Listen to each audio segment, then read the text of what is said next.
5 ہجری عرب کے تمام قبائل نے گٹھ جوڑ کر لیا۔ 10,000 کا لشکر مدینہ منورہ کو صفائے ہستی سے مٹانے آ گیا۔ مسلمانوں نے سلمان فارسی رضی اللہ تعالیٰ عنہ کے مشورے سے شہر کے گرد خندق کھود لی۔ دشمن 1 مہینے تک باہر رکا رہا۔ پھر ایک دن عرب کا سب سے خطرناک پہلوان عمر اپنے گھوڑے کو ایڑ لگا کر خندق کو پھلانگ گیا۔ اس کی دہشت اتنی تھی کہ کہا جاتا تھا کہ وہ اکیلا 1000 سواروں کے برابر ہے۔ اس نے للکارا، ہے کوئی جو جنت میں جانا چاہتا ہو؟ مسلمانوں پر سناٹا چھا گیا۔ حضرت علی رضی اللہ تعالیٰ عنہ اٹھے اور فرمایا، میں جاؤں گا یا رسول اللہ۔ نبی نے روکا۔ عمر نے دوبارہ طنز کیا، تمہاری جنت کہاں گئی؟ علی پھر اٹھے۔ تیسری بار رسول خدا نے اپنی پگڑی علی رضی اللہ تعالیٰ عنہ پر رکھی، اپنی تلوار دی اور فرمایا، آج کل کا کل ایمان کل کو کل کفر کے مقابلے جا رہا ہے۔ دھول اڑی، تلواریں ٹکرائیں، پھر تکبیر کی آوازیں آئیں۔ علی نے عمر کو گرا لیا تھا مگر یہاں ایک عجیب منظر ہوا۔ علی نے تلوار روک لی اور ہٹ گئے۔ کچھ دیر بعد دوبارہ حملہ کیا اور سر تن سے جدا کر دیا۔ بعد میں پوچھا گیا کہ آپ کیوں رکے تھے؟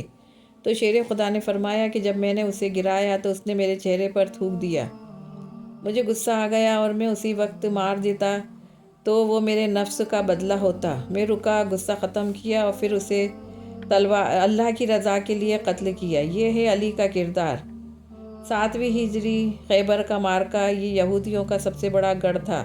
اونچے پہاڑ پر بنا قلعہ کموز ناقابل تسخیر سمجھا جاتا تھا۔ مسلمانوں نے کئی دن حملے کیے، کمانڈر بدلے مگر قلعہ فتح نہ ہوا۔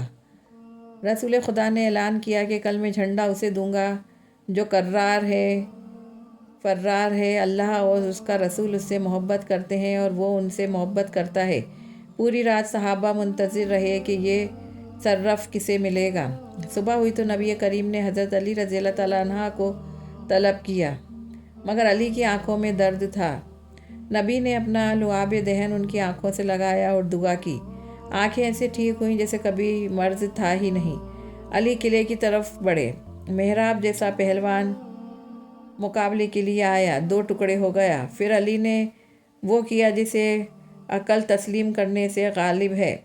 اپنے قلعے کے بھاری دروازے کو جسے 40 آدمی مل کر کھولتے تھے، اپنے ہاتھوں سے اکھاڑ پھینکا اور اسے خندق پر پل بنا دیا۔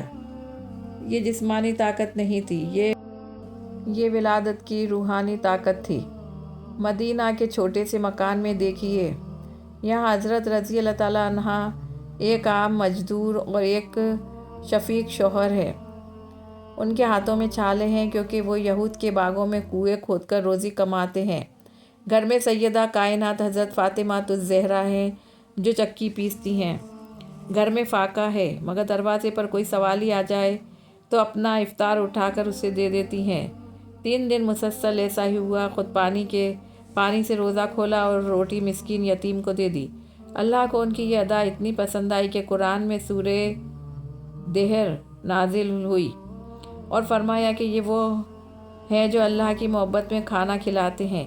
9 ہجری نجران کے عیسائی پادریوں کا ایک وفد مدینہ آیا جو حضرت محمد مصطفیٰ صلی اللہ علیہ وسلم سے حضرت عیسیٰ کی الوہیت پر بحث کرنے لگا۔ دلیل کی گئی مگر وہ ہٹ دھرمی پر قائم رہے۔ اللہ کا حکم آیا، دونوں کریم اپنے اپنے سچوں کو لے کر نکلیں۔ جھوٹے پر اللہ کی لعنت مانگی۔ اگلی صبح ایک عجیب منظر تھا۔ ایک طرف عیسائیوں کا لشکر تھا سونے کے لباس میں اور دوسری طرف اسلام کا لشکر نہیں بلکہ صرف ایک خاندان تھا۔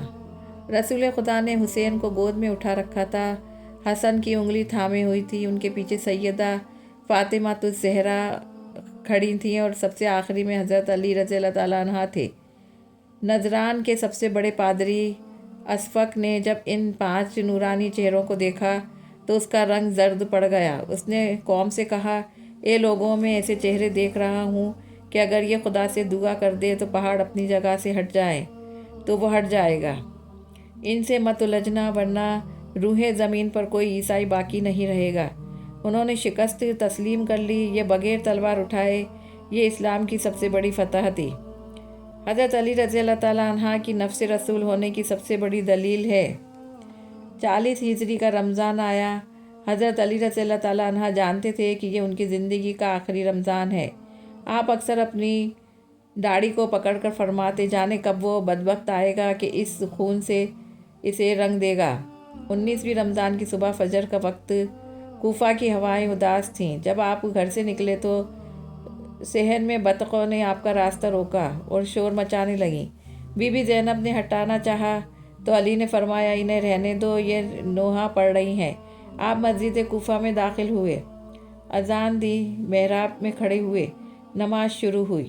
جب آپ نے پہلا سجدہ کیا اور سر اٹھایا تو ابن ملجم لعنت اللہ علیہ نے زہر بجھی تلوار سے ضرب لگائی۔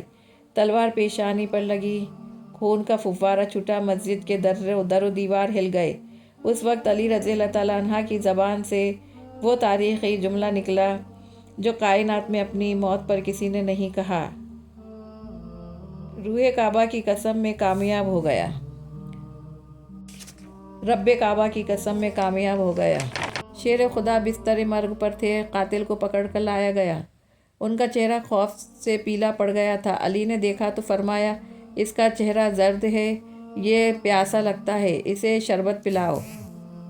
دنیا حیران تھی، یہ کیسا انصاف ہے جو اپنے قاتل کی پیاس کا خیال رکھ رہا ہے۔ پھر اپنے بیٹوں کو وصیت کی کہ اگر میں زندہ رہا تو مجھے اختیار ہے، اگر میں شہید ہو گیا تو صرف ایک وار کا بدلہ ایک وار سے لینا، اس کے اعضاء مت کاٹنا اور ظلم نہ کرنا۔ 21 رمضان کی رات علم کا باب بند ہو گیا، عدالت یتیم ہو گئی۔ علی کو رات کے اندھیرے میں نجف کی سرزمین میں دفن کیا گیا تاکہ دشمن بے حرمتی نہ کر سکے۔ صدیوں تک وہ قبر چھپی رہی، مگر آج نجف میں وہ سنہرا گنبد سورج کی طرح چمک رہا ہے۔ کروڑوں لوگ وہاں سلام کرنے جاتے ہیں۔ یہ ہے پہلے امام کی زندگی کی داستان۔